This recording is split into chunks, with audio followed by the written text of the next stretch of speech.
Seja bem-vindo, seja bem-vinda a esta série sobre o Espírito Santo, no poder do Espírito.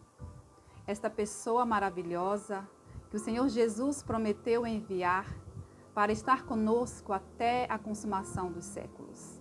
O Espírito Santo está conosco. E hoje nós vamos estudar um pouquinho sobre esta pessoa, contextualizando com o livro de Ezequiel, capítulo 37. E como nosso tema fala, a revolução do Espírito. Esta mensagem tem me acompanhado, tem falado comigo.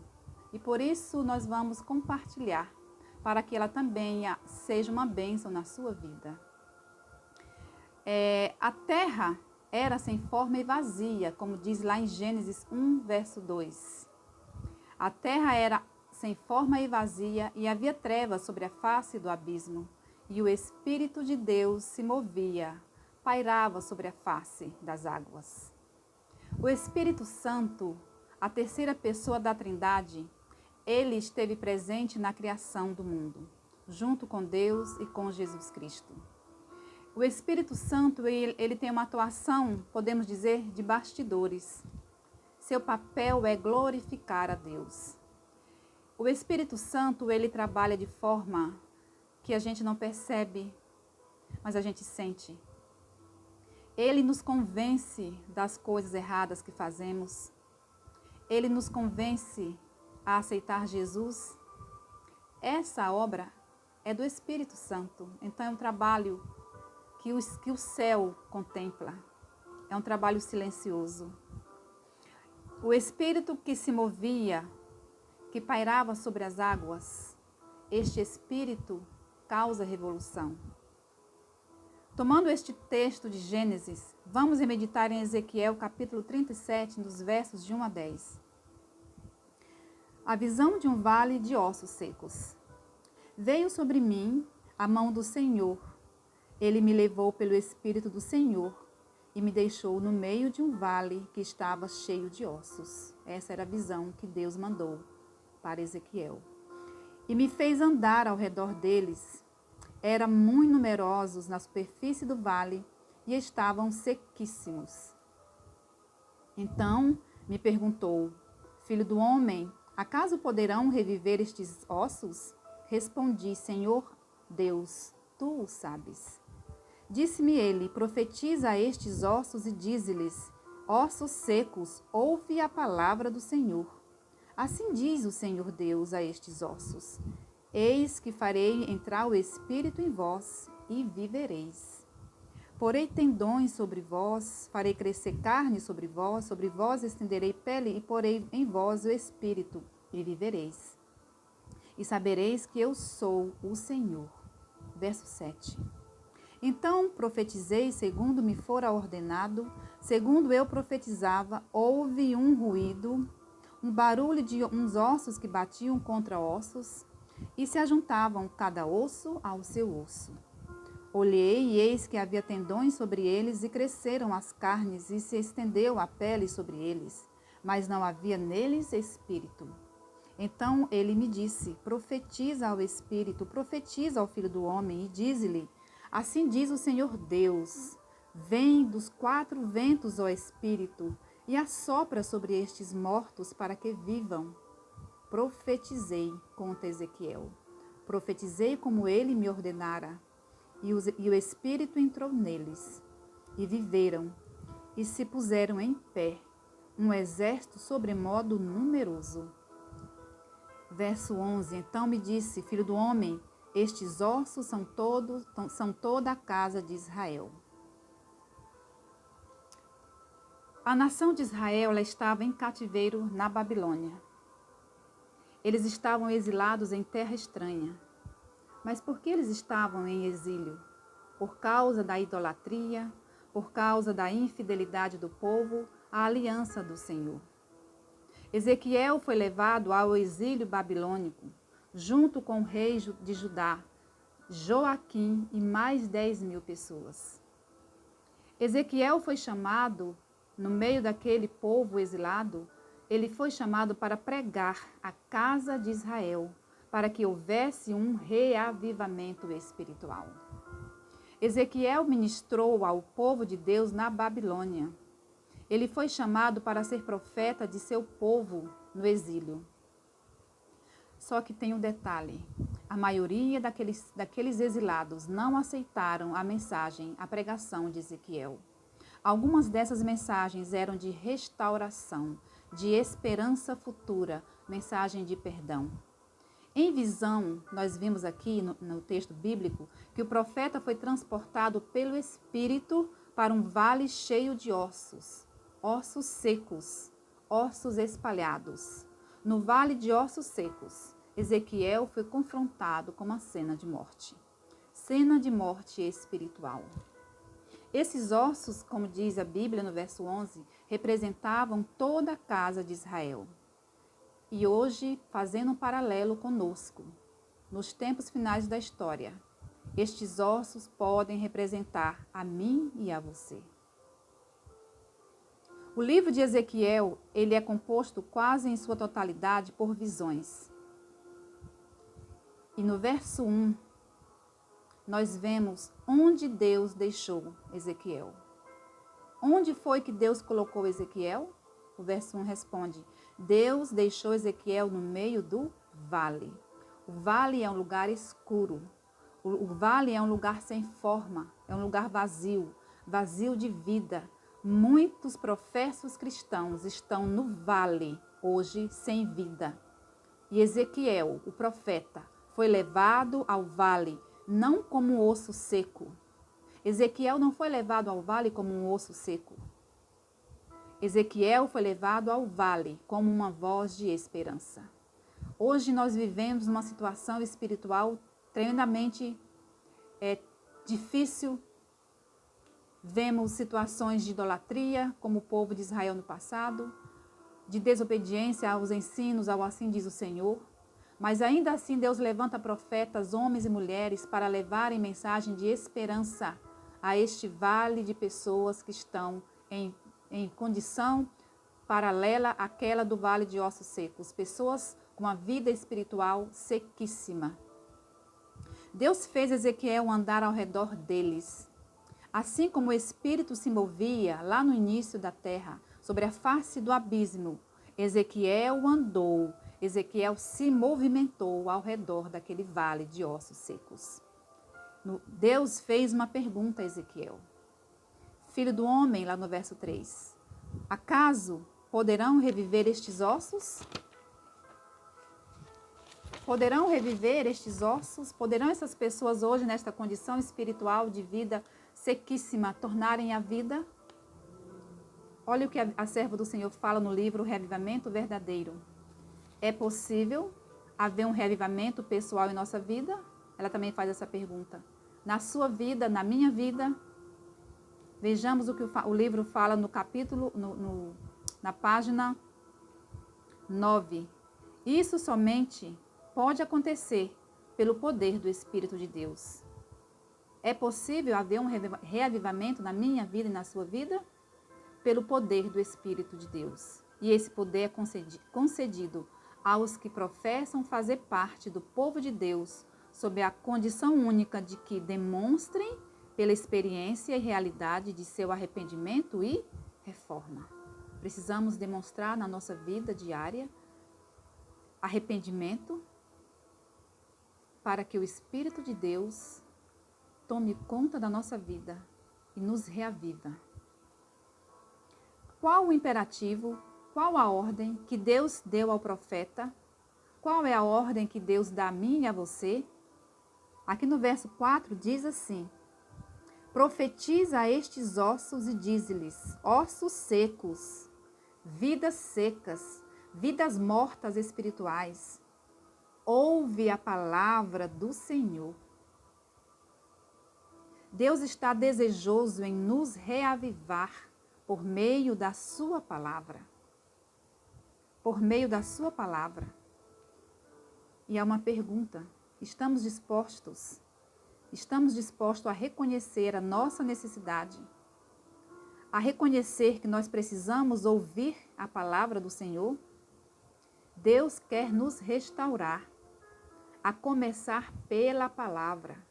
a começar pelo estudo da palavra, pelo está escrito, pelo assim diz o Senhor. A serva do Senhor continua no livro Reavivamento Verdadeiro, na página 9, dizendo: a maior necessidade da igreja, a maior necessidade minha e sua, é de um reavivamento da verdadeira piedade entre nós. Buscá-lo deve ser nossa primeira ocupação. Importa haver diligente esforço para obter a bênção do Senhor, não porque Deus não esteja disposto a dar-nos, mas porque nós nos encontramos carecidos do preparo.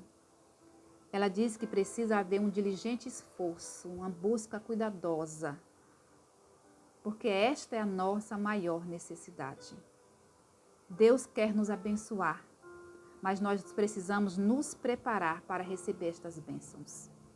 É tempo de vivermos a experiência dos discípulos que ficaram reunidos em Jerusalém, na esperança do cumprimento da promessa do derramamento do Espírito Santo. Hoje, para nós também é tempo de reunirmos em comunhão pessoal, em oração, em confissão de pecados, em arrependimento, e o Espírito Santo vai descer sobre nós.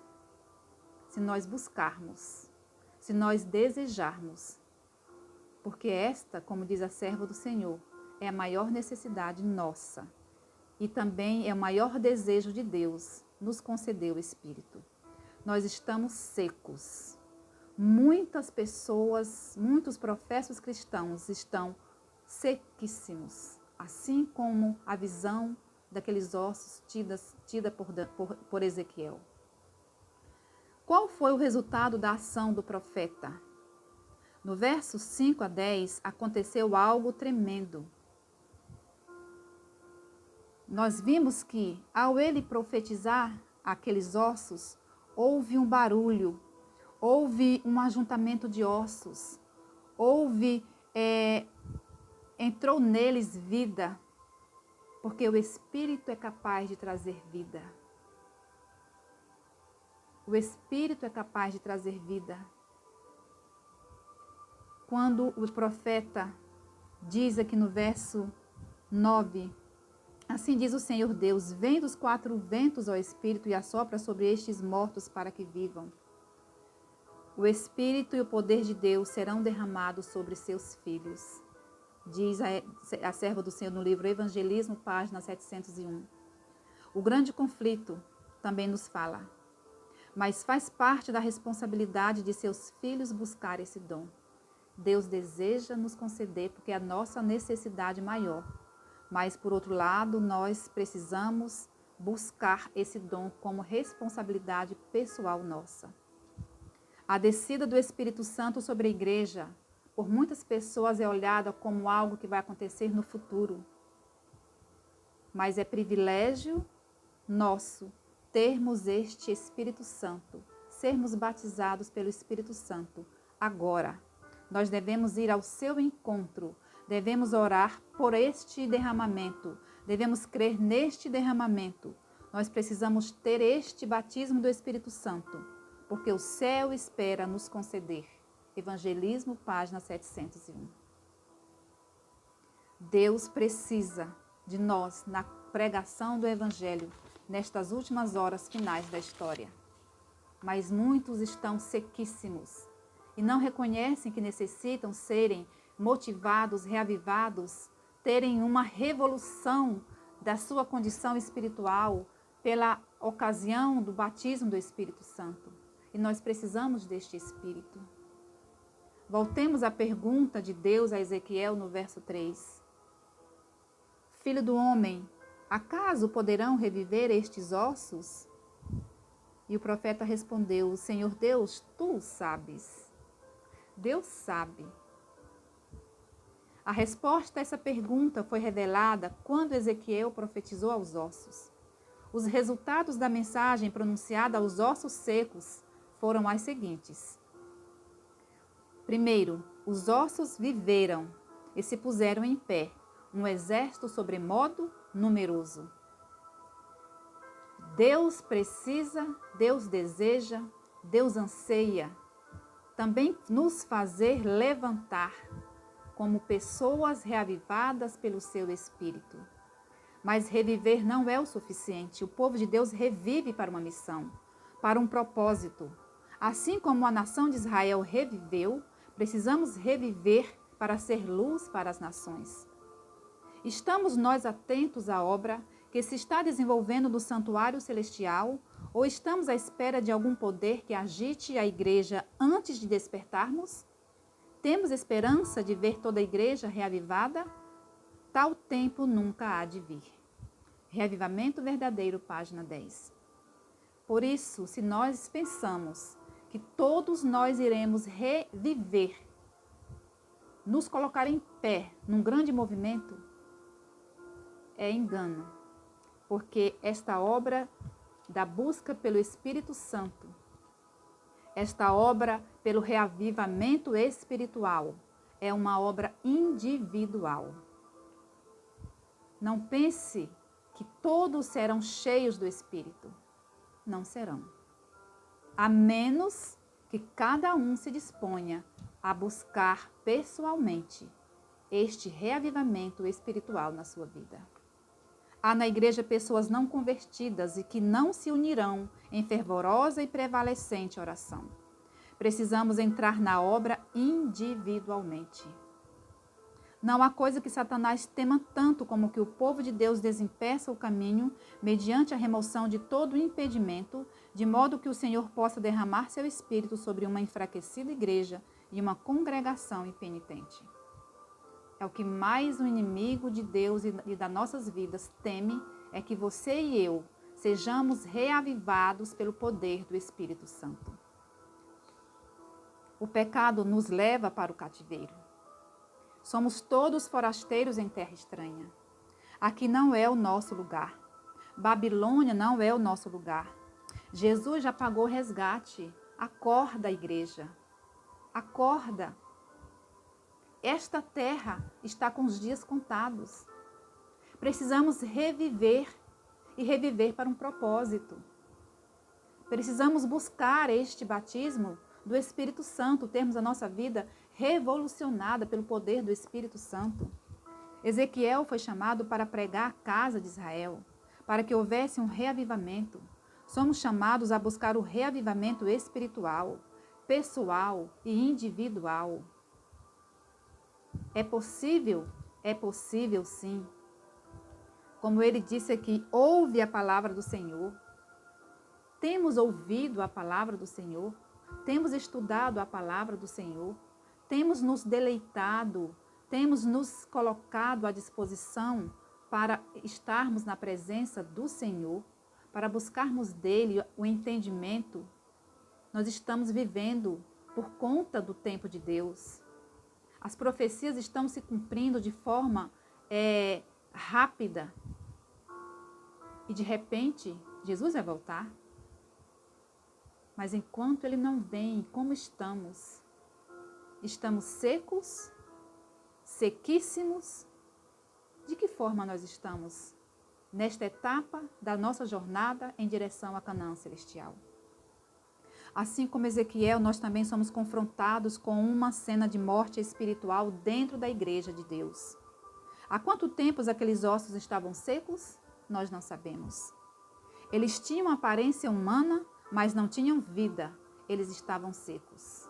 Assim, muitos de nós estamos professando servir a Deus, professando desenvolver uma fé, mas nós estamos espiritualmente mortos.